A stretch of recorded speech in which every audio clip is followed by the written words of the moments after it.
Hey guys, Pete here from 10 Spot Tools. I want to take some time to do a shop tour video today because we have done a lot of work on the shop recently. We haven't done a shop tour video in a really long time. So we're going to start way in the back over here showing you one of our most recent additions. So this is where we recently pulled out the last of my house stuff. We still had some stuff from my house down here. That's all gone now. After we did that, we put new windows in here, we replaced the waistline with PVC, we dry locked the wall, and now we use this for our bulk storage. So this is all our filament. That's not like our main 4 colors that we use for all our inserts. That stuff stays back here. We have some other random odds and ends, a filament dryer, stuff like that. This is what we call the half pipe. This is where we just keep a few extra spools that are kind of on deck. It is literally an 8-inch diameter pipe cut in half. And then over here, this is our small print room. So the print room itself is not small, it's just the print room where we keep all of our small printers. We have our Prusa Mark IIIs on top. We still have 17 of them, but we only ever use them for like 3 or 4 different models we get that we like to do on the Prusas. Aside from that, everything we do on small format goes to the Bamboos. We have mostly P1Ss, a few P1Ps. We have one X1C. We decided not to buy any more of those because they're just not worth the extra money. But these are all of our small printers here, and I don't even know off the top of my head how many we have now. It's like 18 or 20, something like that. Over here is where we keep our bulk filament storage for the 4 colors that we use for all our inserts. That's our red, white, black, and gray. And then we have our order screen. This is the nerve center of our whole business here. We used to have a much bigger screen here, a curved wide screen, but we wanted a touch screen for this, so we had to go a little smaller. We wound up sending that curved wide screen to Jacob All, which he absolutely loves, so that's super fun. All right, and then right here is our bin rack. This is where we keep all of our bins where as the orders are going, the parts come out, they go into these bins. We mark the location of the bins on the touch screen, and we color code it as we go so we know what's done. We keep our smaller bins up here as they're going and our large crates down here. And then as we move out of the print room, right here is the bar, and this is where our shop steward Crilly works. He posts up here pretty much most of the day. This bar I made myself out of a piece of granite I got for free from a pizzeria that was closing in Brooklyn. This was my first and only ever epoxy project.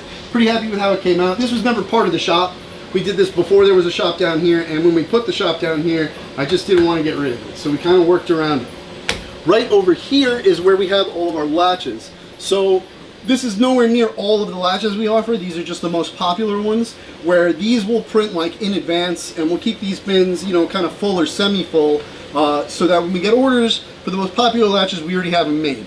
All of the other latches that we have are done on demand. It's only the most popular ones that stay out here. Past the latches, we have our first bin rack for out of the print room. So once the orders are done in there, they come out onto this first bin rack, or these first 2 bin racks, and then this means they are complete and ready for post-processing. Then they move over to this bench. This is our post-processing bench, where we have all of our tools set up, everything we use for post-processing to get the orders ready to ship out. Once they're done being post-processed, they move over to here. So this is everything that is done being post-processed and is now ready to ship. And this bench is where the fulfillment happens. If you are ever mad at us, it's probably because of something that happened here. Moving on from the fulfillment bench, we have our box rack. This was a first attempt. There's a lot of good here, but it's not quite what we wanted, so we're going to be redoing this pretty soon. We're going to be moving the box rack further this way, so there's a little more room over here. And that's going to encroach on my work area a little bit. But hey, I'm only one man, so that's no big deal. This is where I do all my work. This is my big table. This is my big screen. I sit over here and do all my work over there. This is where we keep all of our smaller pack-out boxes. This is mostly stuff that we do use in the shop day to day. Keep a couple drawer units over here, and this is mostly just for me to test fit things that I've just made. So I like to keep drawers handy, close to where I work, so it's easy to test fit.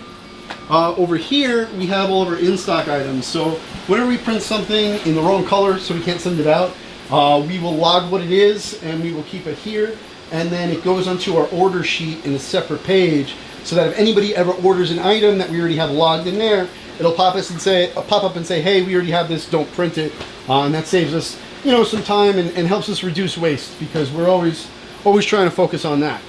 All right, moving this way, we have our large format print room.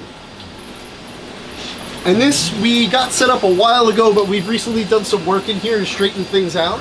So we move things around so things sit a little better. We mounted all of our spools on the ceiling for the Prusa XLs, so they're not on the sides, because they used to take up a lot more room this way. Now we can fit 4 of them up here, which is great. We have another 2 over here for a total of 6 Prusa XLs. We have 4 Bamboo H2Ds right here. We have 1 Bamboo H2S right there, and a couple of more small format Bamboo P1Ps as well.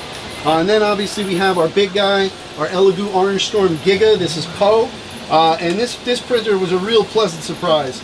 I got it while it was still on Kickstarter. I didn't really expect much, and it's been one of the most reliable printers we have, and obviously the only one we have that's big enough to do entire inserts for drawers or toolboxes in a single piece. Finally, the last piece of our most recent edition that we did at the same time that we did the storage area on the other side is our bathroom, which may be the smallest one in the world. It's so small we had to mount the toilet paper holder on the door. We've got a macerating toilet in there and a slop sink, and that pretty much covers all our bases for everything we need. A couple of little odds and ends we have here, and this is some stuff that we're going to make available on our Thingiverse and Printables pages. So we don't actually have Thingiverse or Printables pages yet. That's something we're going to get going next week. We're not going to have any of our insert designs available on there for free, so don't get too excited. But we do a lot of designing and printing stuff for around the shop, and everything that we designed and printed for around the shop is going to be getting put up on our Maker World, Thingiverse, and Printables pages over the course of the next few weeks. One example right here is a rack for XL build plates. This has 5 separate slots. It's great for plates for the XL or also for the H2. And then this is a wall mount that we use for our touchscreen laptop that we keep in here as our order screen, so we don't have to keep going back and forth between here and the other print room, just having one in here to do all our work on. And this mount works absolutely great. So these things will both be available on all of the free download websites next week.